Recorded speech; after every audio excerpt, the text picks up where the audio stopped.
నమస్కారం సార్. ఒక గొప్ప విజన్ ఉన్న నాయకుడిగా మేము మిమ్మల్ని చూస్తున్నాము. పాతాళానికి అన్యాయాన్ని తొక్కిన వామనుడు సార్ మీరు. స్నేహంలో కర్ణుడికి మించిన వాళ్ళు. మాకందరికీ దారి చూపే ఒక గొప్ప నాయకులు సార్. ఉపాధ్యాయులమైనా కూడా గత ప్రభుత్వంలో మాకు జరిగిన అన్యాయాన్ని మీకు విన్నవించుకోవడానికి ప్రతి సభకు మీకోసం వచ్చాం సార్.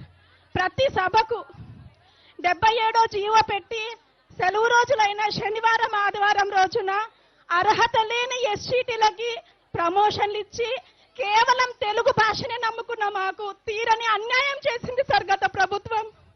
ఎన్నోసార్లు మీ దగ్గరకు వచ్చి వినతి పత్రాలు ఇచ్చాం సార్.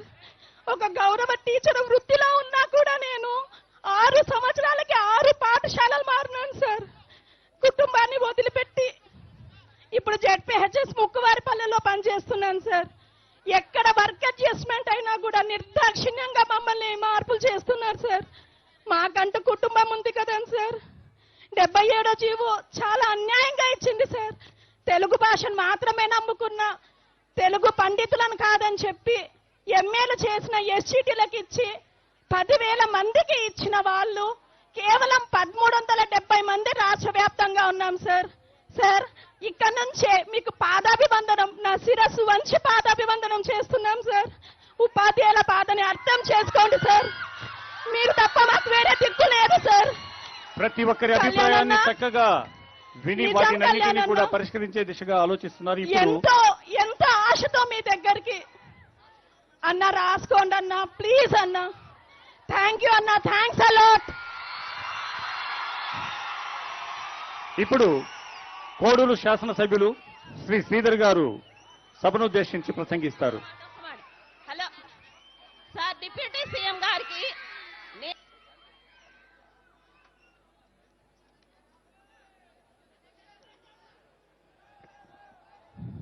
అందరికీ నమస్కారం. మన రైల్వే కోడూరు నియోజకవర్గానికి మైసూరువారిపల్లి గ్రామ పంచాయతీలో జరుగుతున్న గ్రామ సభకు విచ్చేసిన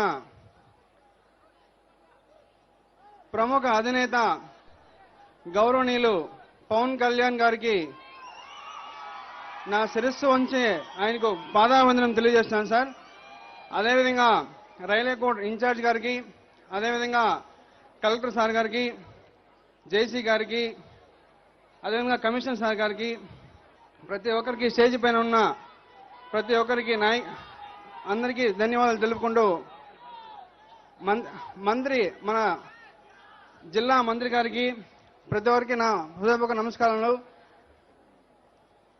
సార్, రైల్వే కోడూరుని ఆంధ్రప్రదేశ్ యొక్క హార్టికల్చర్ రాజధానిగా పిలుస్తారు సార్. మన రైతులకి గాలేరు నగరు కాలువ అని ఒక పెద్ద కాలువ ఉంది సార్. దాన్ని అదేవిధంగా కోల్డ్ స్టోరేజ్ని మన యువతకి రైల్వే కోడూరులో యువతలు చాలా ఇబ్బంది పడుతున్నారు సార్, జాబ్స్ లేక. ఏపీఎండిసి అనే ఒక పెద్ద సమస్య ఉంది సార్ ఇక్కడ. మన డిస్టిక్ లో కాకుండా, మన కాన్స్టిట్యూన్సీలో కాకుండా ఇతర కాన్స్టిట్యూన్సీ వాళ్ళు ఎక్కువ మన ఏపీఎండిసిలో వర్క్ చేస్తున్నారు సార్. మీరు దయచేసి వాళ్ళని గమనించి మన రైల్వే కోడూరు కాన్స్టిట్యూన్సీకి 70% ఏపీఎండిసి జాబు వచ్చేలాగా చూస్తారని ఈ సభాముఖంగా మిమ్మల్ని అందరినీ కోరుకున్నాను సార్. అదేవిధంగా రైల్వే కోడూరులో 112 పంచాయతీలు ఉన్నాయి సార్. మైసూరువారిపల్లి పంచాయతీ ఏ విధంగా అయితే గొప్ప పంచాయతీగా తీర్చిదిద్దుతుందో అదేవిధంగా మీ సహకారంతో నేను మిగిలిన 112 పంచాయతీలని ఇదే స్ఫూర్తిగా తీసుకొస్తానని మీ సభాముఖంగా మీకు అందరం తెలియజేసుకుంటూ సెలవు తీసుకున్నాను సార్. Thank you.